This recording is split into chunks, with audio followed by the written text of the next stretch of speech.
At last, my destiny approaches. This is the Chameleon. She's a villain in the fourth installment of the Kung Fu Panda franchise. This shape-shifting sorcerer is considered to be among the strongest villain according to the creators. However, I have put together a story on how she was made from the script to a complex moving character and proved to the creators that she is the weakest among them all. My name is Caleb, I'm a self-taught sketch artist, and this is the Villain Forge. It's December 2010. The then DreamWorks animation CEO Jeffrey Katzenberg said there was a possibility the series could have 3 more sequels after Kung Fu Panda 3. He said this before they even made the second and third installments. Then 6 years later, in 2016, Collider, an online publisher, asked the filmmakers of Kung Fu Panda 3 of possibilities of Kung Fu Panda 4. The co-director by the name of Jennifer Yu Nelson stated it's one at a time. As they didn't want the movie to feel open-ended, they aimed for it to feel like a complete journey. However, they were open for a 4th one. That's if the story is fantastic and the franchise focuses on Paul. Alright, that's interesting. However, in August 2022, DreamWorks Animation confirmed that Kung Fu Panda 4 was in production. And they later announced that Mike Mitchell, who was a creative consultant in the first film and an executive producer in the third film, was set to direct the movie alongside Stephanie Mahstin and Rebecca Hartley producing the movie. Now, everything was in production, but the most important thing when they're producing a movie is the script. So they brought back Jonathan Eibel and Glenn Berger to write the screenplay. I've talked about these guys in the Tai Long video, which I will put the link in the description below. However, they also brought in Darren Lemke, who's known for his screenwriting work for Shrek, Turbo, and Gemini Man, as a co-writer in this Kung Fu Panda 4 film. Now, Michel described the script as a love letter to the first movie. However, he wanted the story to stand on its own, but when it came to the Chameleon, Michel described her as a more brain than brown kind of villain, and he went on to say that she is the smartest and most supernatural foe Paul has ever faced. He described the Chameleon as a mirror to Paul in that both the characters were underestimated by society for their body and went on to gain high status. Which is kinda right, because Kung Fu Panda is all about Paul's development, while the villain he's facing is already established or fully character developed. Now here's how they describe the Chameleon on the personality and character design. According to the script, the name they just came up with, the Chameleon, which I think was a bit lazy. They would have given her something meaningful to call her, you know? However, the other names she was called were Powerful Shape-Shifting Sorceress, the Empress of Disguise, the Master of Deception, the Lizard of Lies, and other character traits were she was arrogant, charismatic, cunning, devious, manipulative, ambitious, intimidating, and a cynical individual. Which brings us to the physical design, which I believe was perfect for this type of villain. She was designed by Nicolas Nicole Mallet, a French-American animator and character designer, who worked on the first Kung Fu Panda, Madagascar, and How to Train Your Dragon. As we all know, the Chameleon is based on a veiled chameleon, which is non-existent in China. However, it's an animated movie, so everything can happen. So her skin color was green, teal, and brown, with a multicolored robe, with a bony cock, gold crown. She's female, with very sharp teeth and 3 fingers on each hand, with a long creepy tail. Just look at these early concept designs of the Chameleon. Now, such a small character with a rich personality needs a voice to suit and amplify it on screen. So they hired Viola Davis, who has a respectable acting career, as she's one of the 3 artists to achieve both the Triple Crown of Acting and the EGOT, which means an Emmy, Grammy, Oscar, and a Tony. And she was perfect for the character, although she wasn't given as many lines to dialogue for the character to reach its full potential, because I felt something was lacking somewhere. Overall, she did a great job, making the Chameleon the first female main antagonist of the Kung Fu Panda franchise. Now, we have looked at the idealization, the script, the character design, the voice. Now is the animation. So, the Chameleon can shapeshift into anyone, including mimicking their voices, using her tongue to copy her victim's ability and physical features. Although they have different coloration and lizard scales on their body, from her victims and her body, you know, they're different. So according to the head of character animation, named Sean Sexton, the Chameleon had a rig with 8,000 130 controls to animate her shape-shifting movements, and this means every part of her body is animatable, if that's a word. And this makes her the most technically advanced character ever created by DreamWorks. And according to the animators, the uneven transformation was done on purpose to fit the villainous nature of the chameleon. Because when you see the transformation, it does not look satisfying to watch.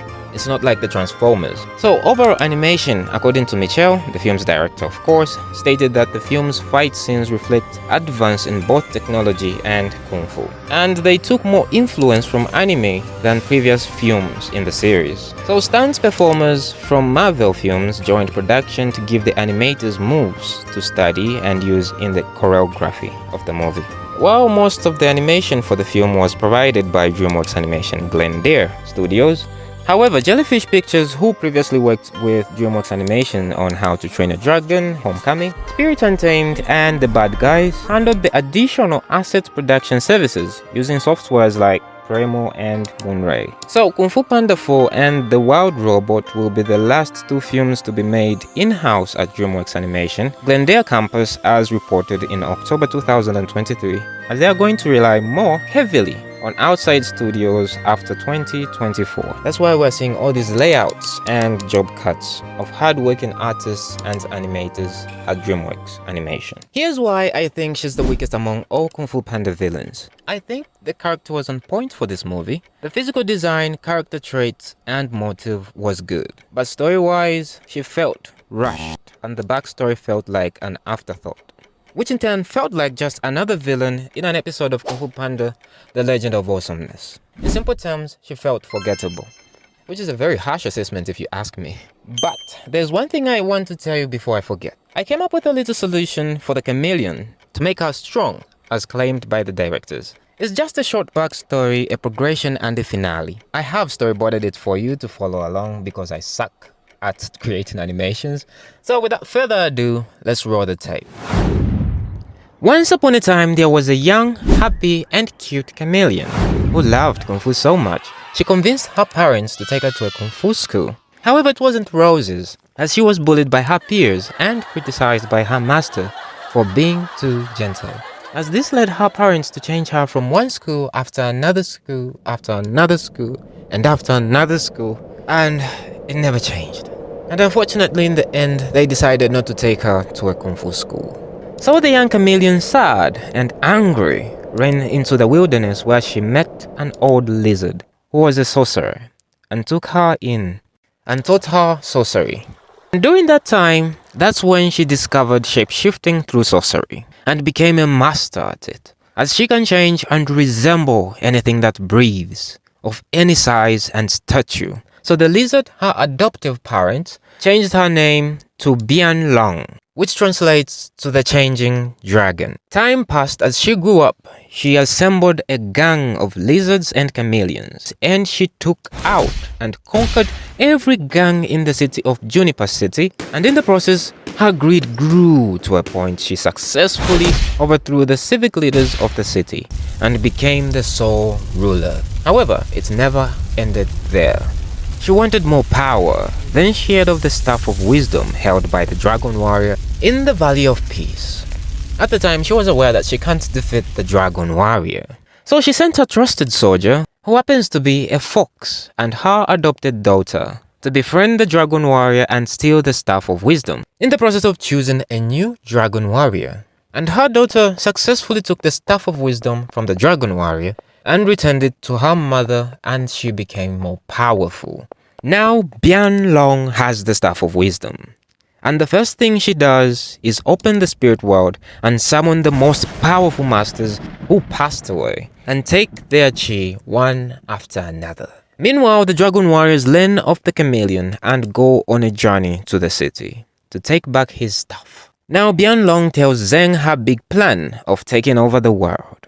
But there is a missing piece, which is the Dragon Warrior's chi. That's why she has all the Master's chi, so that she can weaken the Dragon Warrior, then take his chi and go on a conquer and rule campaign, which terrifies her daughter and make her feel betrayed and angry on herself and left the palace immediately. As the leader, she learns of the dragon warriors coming to the city and waits for his arrival as she labeled this a gift from the gods. Now the dragon warrior has reached the entrance of the city and assembled his own team of rival gangs and overthrown civic leaders who were under the mercy of Bianglong, and helped the dragon warrior enter the city and straight into the palace. Finally, the dragon warrior met Bianglong, and they fought for the Staff of Wisdom, as she became a formidable force who can change into any master and fought the dragon warrior as she pleases. Their legendary battle destroys half of the palace, as Bianglong shapeshifts into different masters as she turns into Kai, Shen, and finally Tai Long with a short monologue. And in the process, she almost defeats the dragon warrior. However, the dragon warrior was saved by Bianglong's daughter, who in the process got an ass whooping from the mother. In the meantime, the dragon warrior gains more power, cause he rested while Zheng was being ass kicked in the process. Then she got defeated but never killed, as the dragon warrior suggested that she can change and acknowledged her trauma. All the masters at the time wanted her dead. However, the dragon warrior's decision was final, as they all bowed down and respected the dragon warrior, as he suggested that Bianglong will be locked up, where he constantly visited her in hopes to change her heart. And that's the story of Bianglong the Chameleon.